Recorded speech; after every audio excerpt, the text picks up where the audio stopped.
Okay, I normally don't talk politics, but this is getting a bit ridiculous, so I'm actually going to talk about this because I think we need to talk about a solution. So everyone's used to taxes. You get taxed whatever 20% of your income tax. There's like whatever sales tax, and some people are annoyed. Some people are like, oh yeah, we need it. That's how we have like Medicare and roads and stuff and like all these things. Which is like, yeah, true. We need taxes for those because someone's got to fund it. But I think that the taxes are way, way, way higher than we realize. Literally every single thing, every single transaction, every single ownership you have, everything is taxed. And if you think about it, it adds up to way, way, way more than like 20%. Because I get my income tax, I get my paycheck, and I get like whatever, let's say 15, 25% off, depending on what bracket I'm in, or something, maybe 30. And like that's already a lot. If you think about it, that's a lot. Like 30% of all the income made in America, like that's a substantial amount. Say America makes 100 trillion, 30 trillion goes to the government. That's a lot of fucking money, right? Like that should be more than enough for them to do whatever the hell they need. Make the army, build roads, whatever, have cops, all the important stuff. But it's so much more than that. So here, I'm just gonna go down the list of things that if you actually think about it are actually taxed and are taxed very highly, but we don't think about it. We don't really think of taxes as all these things at once. So gas is taxed, usually at an extremely high rate, especially like I live in California. In California, I think the price of gas right now is like $5.50, $6. And it's a little harder to get here, but that's because so much of the price of gas is state tax. I would guess it's easily 20% is taxed on the gas you buy. So now whenever you make a purchase, so it's not just like, oh, my income got taxed 20%, it's like everything I buy with that income is also getting taxed. And every single exchange of income down the line is also taxed at 8% or whatever. When you buy a house, taxed. When you own a house, taxed forever. Doesn't matter, just income tax, property tax. That's actually crazy if you think about it. Like that's so much money. Every time I buy a car, taxed. Every time I register a car, which I'm legally obliged to do, taxed. The government makes $15 billion alone from speeding tickets, which don't make any sense. Why should you pay them? Like, you just take away my license. If I'm dangerous, take away my license. Don't make me pay you. That doesn't make any sense. Everyone in jail. This is interesting. People in jail now, they work, and they have to work to more or less, depending on the jail and the state, they work to pay off their rent in jail. So my tax dollars aren't helping anyone in jail. I'm not paying for that. What's the money for then? Every single thing that we buy. So like obviously there's a 9% sales tax or something depending on the state, but it's more than that. Guess why? So everything that's imported, there are massive tariffs on depending on the country and the state, and they fluctuate and stuff. And like, oh, we buy something from China, we're going to give them a 5% tax, and then a 30% tax, and then this and that. But if you think about it, if you add all these things up, it's so many things. Now think about this. All the things that are like, even like, oh, my Social Security, it's not really a tax. It's getting saved for me. But the government's getting taxed on it. Guess why? Because it's an investment that they have. So Social Security is not just sitting there dead. The government is reinvesting it and making profit on that money. That's my Social Security that I'm going to get paid when I'm 60 years old. And I'm getting a little benefit on that, but they're getting a benefit on it too. So if you think about it, almost every single facet of reality and every single facet of anything related to the economy or transactions or just everything, healthcare, everything, are all taxed. And if you think about it, I would guess, like, I'm not gonna do the math here. I don't even know. Like, I could do a math problem out of this, and I'm sure it would have very specific results, very, very like revealing results. But I think it's easily fair to guess that it's easily 50%, if not 70 to 80%.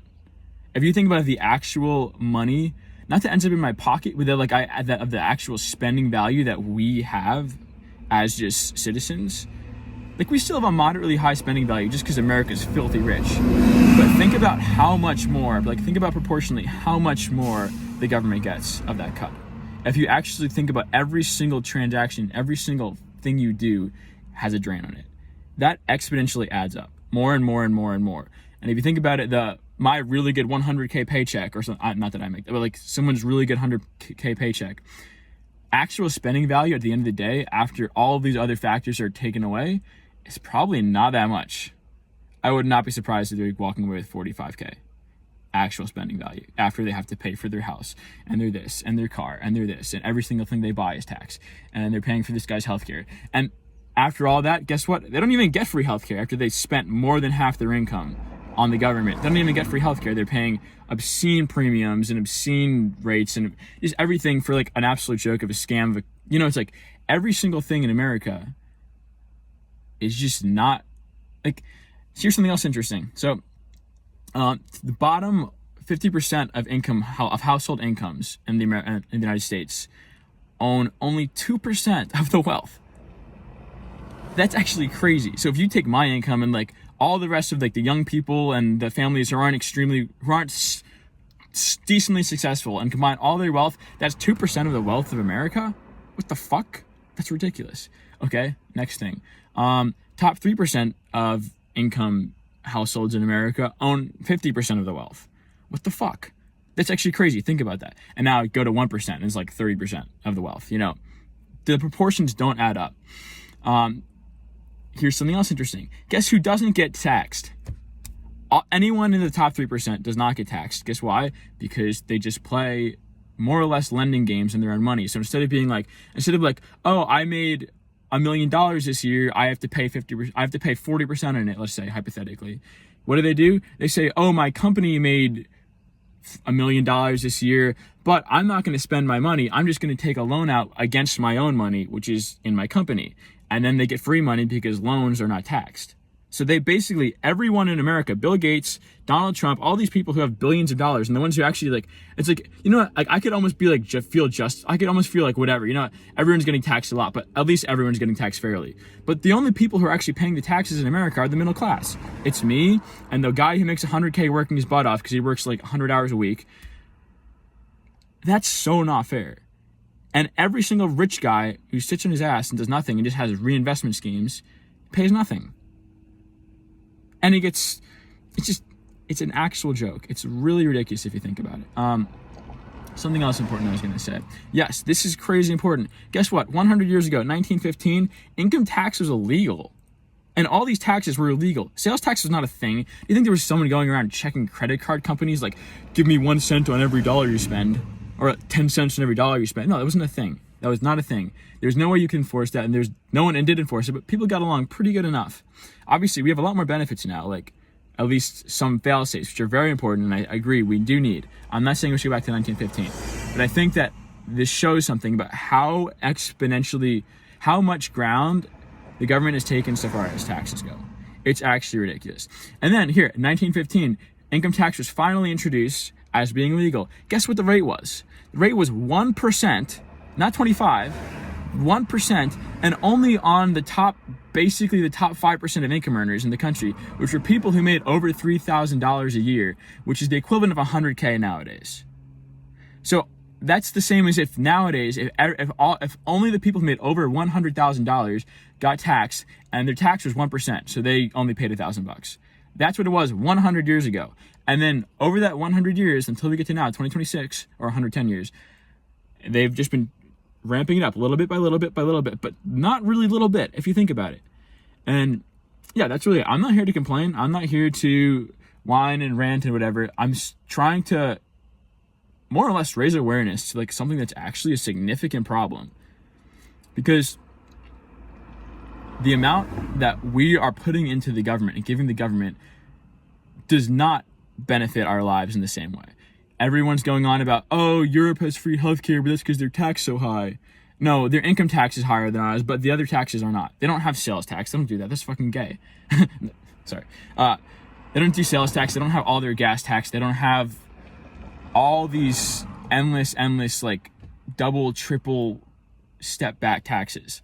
So if you think about it, more or less, the United States is taxed easily as much, I would argue more than Europe is, but we don't have free healthcare. We don't have all these benefits that they have. And instead, we have these games that we have to play, like trying to like literally like not get scammed by our insurance companies. It's actually ridiculous.